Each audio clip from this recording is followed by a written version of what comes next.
Hello and thank you for joining us. I'm Chris Welch. We want to take you now to Mar-a-Lago, Florida, where President-elect Donald Trump is speaking at a gala for the nonprofit America First Policy Institute.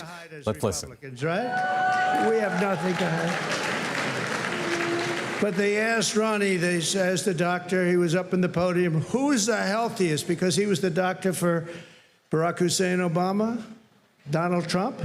And he was the doctor for Bush also. They said, who's the healthiest of them all? He said, without question, it's Donald Trump. And I said, I like that guy. I said, I like that guy. And he's doing great. Jason Smith is here, a great, great congressman. Wesley Hunt, wow. And Mike Waltz, who's going to be doing a little other work for us in the very near future. We just nominated him, and he's going to be doing a great job in the administration.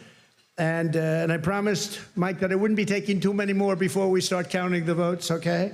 He said, please, could you slow down a little bit? I just like the people in Congress, Mike. I'm sorry. But no, don't worry about it, Mike. Just relax. Just relax. We have a man who has a seriously high IQ. You know, I'm a person that believes in high IQs, and his is about as high as they get.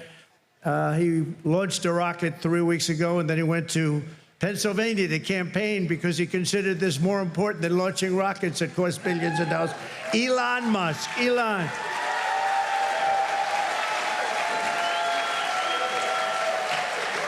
What a job.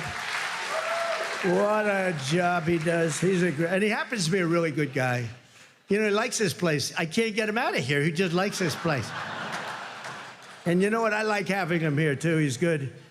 He's done a fantastic job, really an incredible mind, and he's an unbelievable entrepreneur, sort of everything. I'm asking him, what do you do best? And we were not able to figure it out, but it's a lot of things. Another one who's another great mind and a great guy and so popular, and I think he's right. He wants to make people healthy. It's driven him pretty wild over the last number of years, and the Democrats didn't treat him well. He was doing fantastically well, and I think they came out with some rule that you had to do this, Mike. You had to get 70 or 75% of the vote to qualify to be in the primary. That was a pretty tough thing to get. And he was doing incredibly well, and he decided he can't do it, went independent. Now he's with us all the way. And today I nominated him for, I guess, if you like health and if you like people that live a long time, it's the most important position, RFK Jr. Bobby? Good.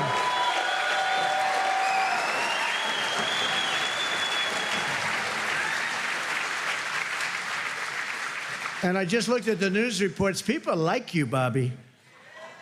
Don't get too popular, Bobby. Oh. You know, you've reached about the level. Now, we want you to come up with things and ideas and what you've been talking about for a long time, and I think you're going to do some unbelievable thing. Nobody's going to be able to do it like you, and boy, does he feel it in his heart. So congratulations also to your family. And a woman who was a Democrat and was an independent, she went independent, and last week she said, I want to be a Republican because this is what I stand for. And I've always admired her. And I've admired her because she was loaded up with common sense. And it's all about common sense. I mean, we're conservative in this room, but we can understand the other side. But what we really are is people with common sense. And I think that's why we won with the numbers that we won by. Tulsi Gabbard. Thank you, Tulsi. Great common sense. And you have Vivek Ramaswamy. Taken people a long time, and now that name is emblazoned into their brain. But Vivek, wherever you may be, where are you, Vivek? Thank you, Vivek. Good. He's working with Elon on efficiency.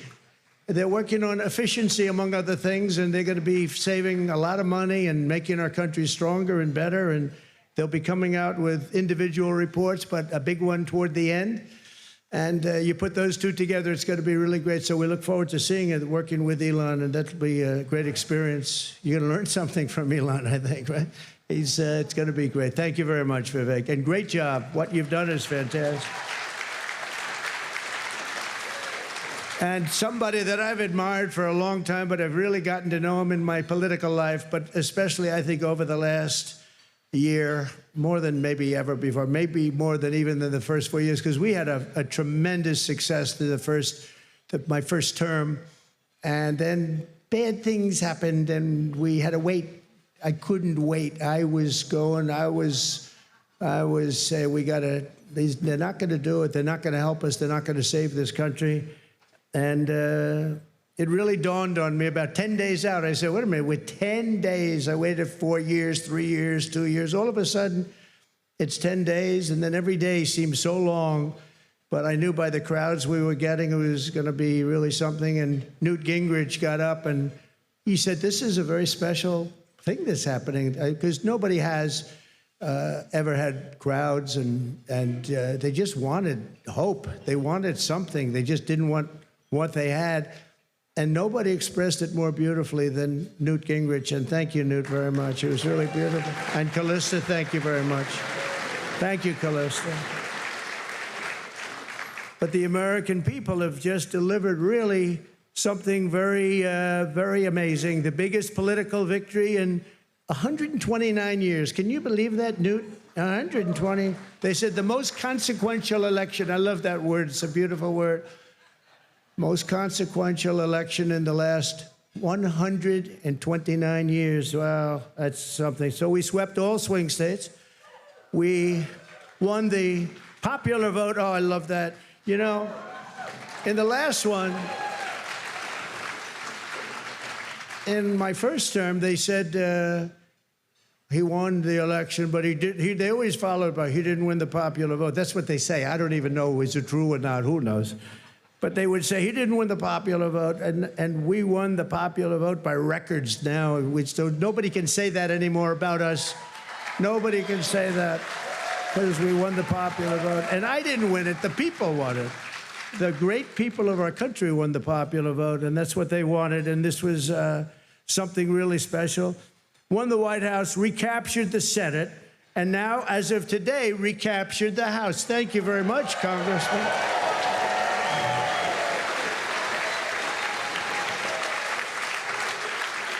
And on track, looks like we have it, the largest margin in the national vote in presidential year since 1928. That's a long time ago. Well, that's interesting. That's when this House was built, 1928. It took a lot of years, but that was when it was completed. And something that I just read here, and I saw from one of our friends from the news, from the media, we won, I didn't know this, we won 49 out of 50 states, shifted toward the GOP significantly. That's a big number. So we won the largest share of Black and Hispanic votes of any Republican in the history of our country, recorded history of our country. So we won, think of that. We won the largest share of Black and Hispanic voters. That's so incredible. They're unbelievable people. We respect them. We admire them. They've been through a lot. And they like us, and it wasn't easy. It wasn't easy, but if you take a look at the border of Texas, the governor called me, Greg Abbott, who's a great guy, called me up. He said, you won every single town on the border, and these towns were always blue. They were a dark, strong blue, and we won every single town up and down the border in Texas. We won with married women. What about unmarried women? What happened to unmarried women? We won with married women. We won half of all ages. Think of that. More than 50% of the 18 to 29-year-olds, the highest in many decades, the highest number. And again, it really has to do with common sense. You know, people don't want men playing in women's sports, right? They don't want it. They don't want it. You know, I said that during the last few weeks, I was very heavy on the common sense things, like they want a border. They want people to come into our country. They do. They don't want to have exclusion, but they want to come in legally through a system. They don't want them coming in through prisons and through where you dump a prison from countries all over the world, dumping prisons into our country. The prisoners dumped into our country by the millions. They don't want that. They don't want all of the kind of things that they don't want drug dealers. They don't want gang members. They don't want people that are causing trouble. They don't want people that the country doesn't want. And they had I would say a truth. Elon would say an X. But it came out, and it had 12 different things, and it went down a list of things. And part of it was that the cartels were bringing in drugs. They don't want them. It's stopping. Wait till you see the numbers that are going to be released. In 2 days, things happened to our country. This is 2 days as of 3 days ago. But things are happening to our country that we didn't see happening for years. The caravans on the way up, 35,000 people, they're breaking up. They're breaking up. They're not making the journey. And we had 3 or 4 of the highest, I guess almost every single day we set new records in the stock market. We set new records economically. We're doing it. Now, the only thing is, Mr. Speaker, I think it's important, maybe you should pass a bill. You have to start my term from November 5th, okay? Or November 6th if you want. November 5th, because the market's gone through the roof. Enthusiasm's doubled. It's doubled in the last short while. And I watched a liberal commentator say, you know, whether you like him or not, there seems to be a beautiful light shining over our country and even over the world. I said, this guy didn't say that.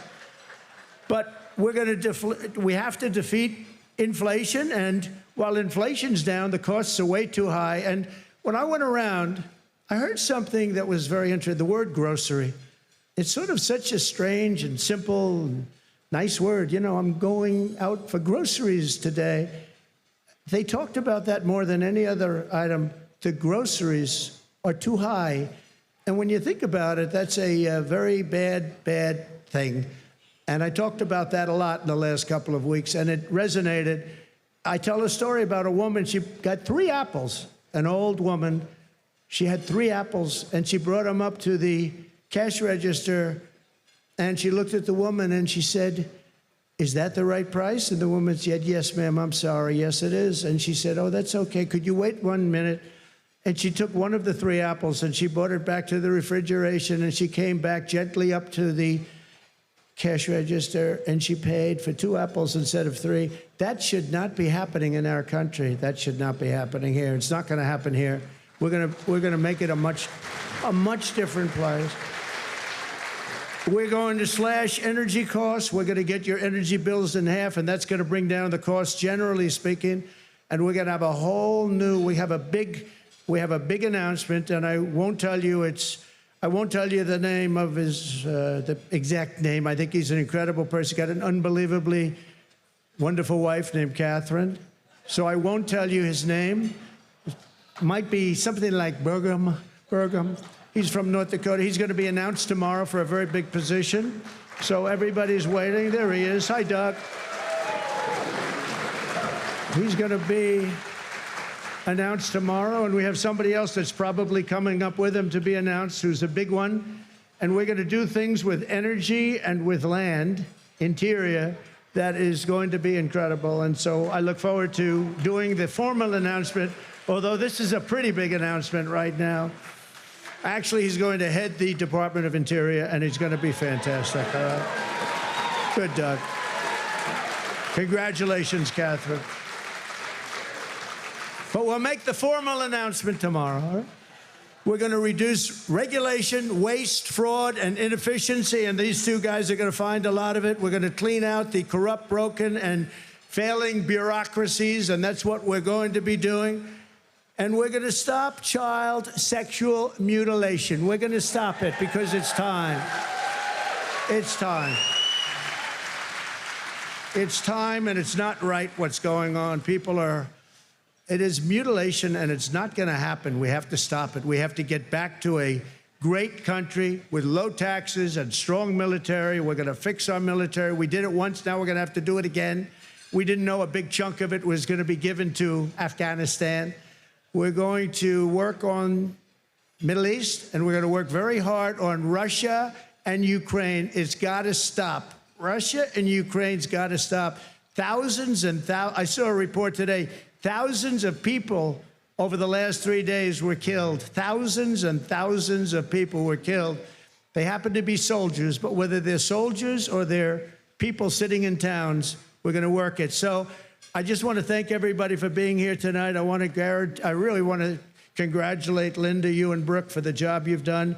And it's an honor to be here. And thank you, Sly. Thank you, everybody. Great honor. Thank you very much. Thank you. All right, you've been watching President-elect Donald Trump speak at Mar-a-Lago, Florida, at a gala for the nonprofit America First Policy Institute. He made some news tonight, saying that tomorrow he plans to announce North Dakota Governor Doug Burgum as Secretary of the Interior.